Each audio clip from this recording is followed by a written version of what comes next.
Hello दोस्तों, good morning all of you. Welcome to my YouTube channel. मैं R K sir. उस दिन हमने हिंदी के क्लास में कुछ प्रश्न आपको छोड़ दिए थे।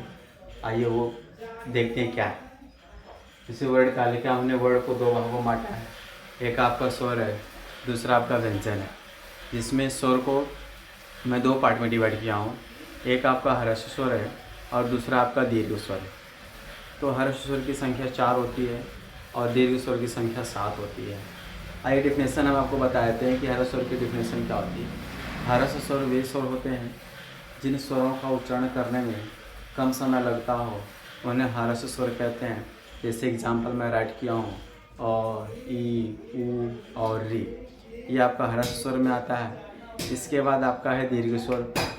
तो दीर्घ स्वर की डेफिनेशन मैं आपको बता देता हूँ कि दीर्घ स्वर जिन स्वरों का उच्चारण करने में ह्रस्व स्वर से दुगना समय लगे।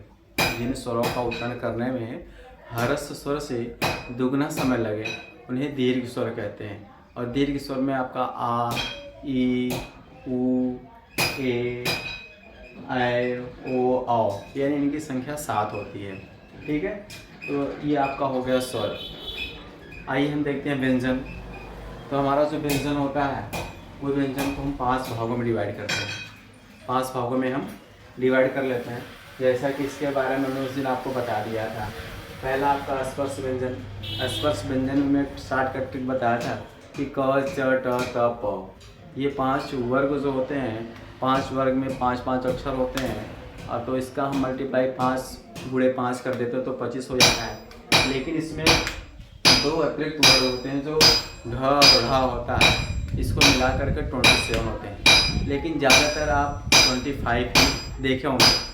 तो आइए हम इसके बाद है अंतस्थ व्यंजन, इसकी संख्या 4 होती है। ये य, र, ल, व होते हैं। इसके बाद आपका ऊष्म है, ऊष्म व्यंजन है जो बड़ा स, खष्टी स, ह। आगत व्यंजन, आगत व्यंजन के बाद संयुक्त व्यंजन।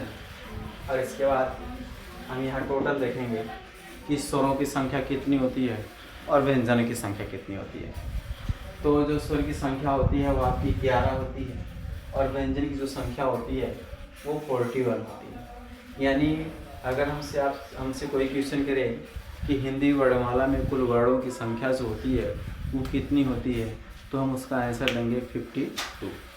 हिंदी वर्णमाला में कुल वर्णों की संख्या कितनी होती है?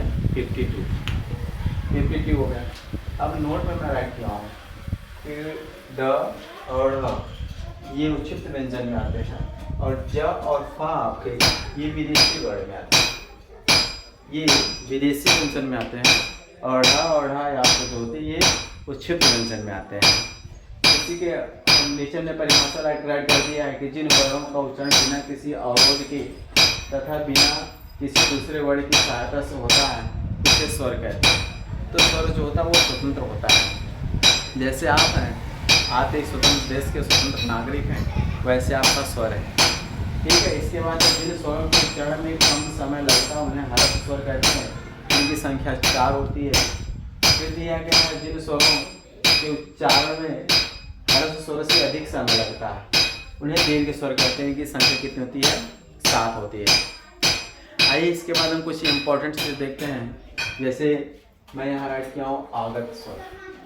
आगत स्वर में जैसे आपका आता आ, क्या आता है? आ आता है। तो इसकी परिभाषा ये होती है, वे स्वर होते हैं, यानी आगत स्वर वे स्वर होते हैं जो किसी अन्य भाषा से हिंदी भाषा में आए हुए हैं।